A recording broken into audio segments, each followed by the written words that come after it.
সেদিন রাত্রে প্রফুল্লরে রানী দেখিলে শুভ স্বপন পরমা সুন্দরী কন্যাটিয়ে কূলে বসে মামা কহি সুন্দর রূপরে মধুর স্বরে মুদ কলা রাজ সহি রজনী পাহিলা শয়ন উঠি রানী রাজা পাশে যাই রাত্রর স্বপন বিশদ ভাবরে বর্ণন করিলে সহি যজ্ঞ শেষ দিন শীঘ্র রাজা রানী নিজ কর্ম শেষ করে পুলকিত হৃদে সধীর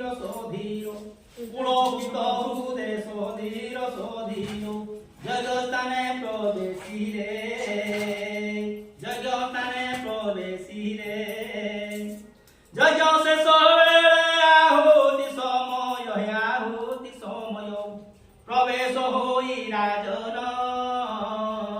পত্নী সহ নিজে শেষ আহুতি কি করিতে সমাপন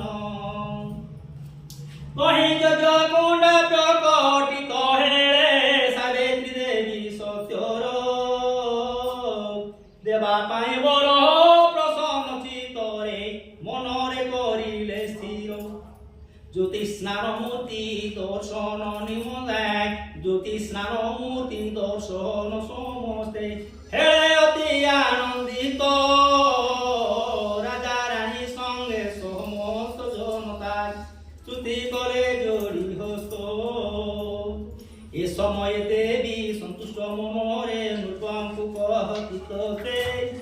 মনাবসায় বড় দান পাই প্রকট ধাতা দেশে 18 ବର୍ଷ ତପସ୍ୟାର ଫଳ ଗ୍ରହଣ